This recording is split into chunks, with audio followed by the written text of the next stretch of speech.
All right, folks, grab your coffee, grab your sanity, because you're about to lose both. The mic's hot. This is Mic Check with Derek Hall. Today, oh boy, we're talking about how to get ahead of 99% of people using AI without sounding like one of those guys who brags about his crypto portfolio at family reunions.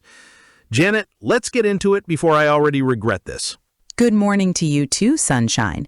Here's the truth. Most people don't get results with AI because they never tell it who they are or how they want it to act.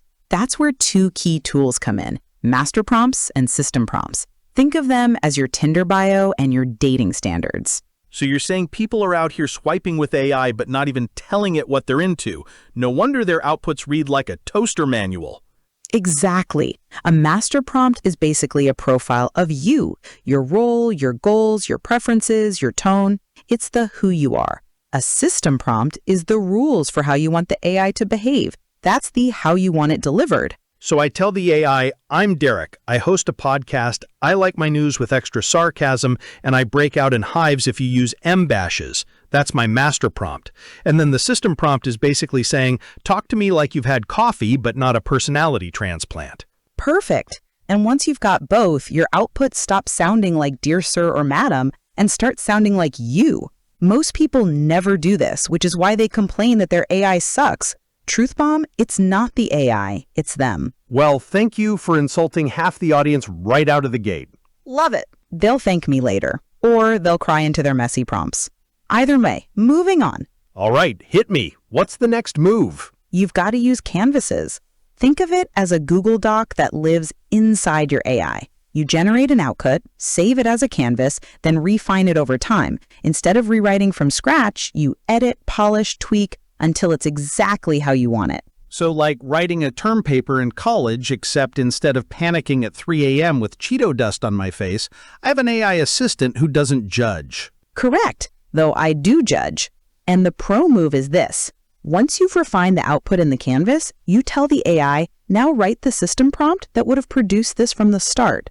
Boom, you've just bottled your style. You'll never waste time re-explaining again. That's actually genius. So I get the AI to do the work, then I make it explain how it did the work so I can just reuse that forever. That's like teaching your dog to fetch and then getting it to write the training manual. Exactly. And it works better than training most people.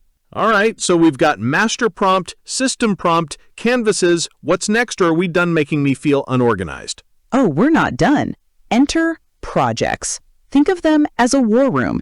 Everything about one initiative, your files, your instructions, your previous chats, all stored in one place. So instead of starting every new chat with, "Hi, remember me?"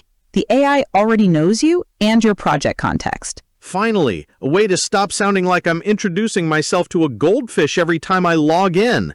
Hi, I'm Derek. We've met 46 times. Let's talk about the same project again. Exactly. Projects are the difference between working like a professional and flailing around like a raccoon in a filing cabinet. Ouch, but fair. Thank you. And once you've got projects, you take it up another level with Custom GPTs. Custom GPTs. That's where you basically clone a mini version of AI that does one thing really well, right? Exactly. You take your perfected system prompt, paste it in, give it a name, and suddenly you've got your own specialized assistant.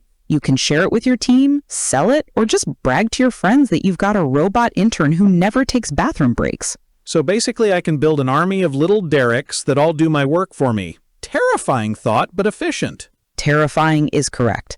Efficient, also correct. And you're saying people are making money off this, like selling their custom GPTs? Absolutely. Course creators, consultants, coaches, they're packaging up their workflows as GPTs and selling access.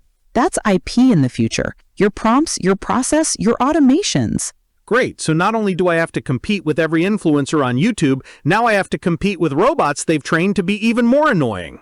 Pretty much. Fantastic. Anything else you want to add to my existential crisis today? Yes, custom instructions.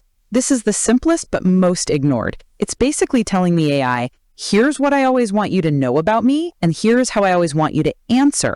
Set it once, and it becomes your default style. So instead of me yelling, stop writing in corporate speak every 5 minutes, I can just set that in advance? Yes, you could, for example, tell it, Always be witty. Never use filler phrases. Answer at a 5th grade level. Keep responses under 300 words. Avoid em dashes. Then it will always follow those rules. Finally, a way to stop sounding like a malfunctioning LinkedIn post. Exactly. Well, friends, we've learned a lot today: how to stop being raccoons, how to train robot interns, and how to keep our outputs from sounding like tax forms.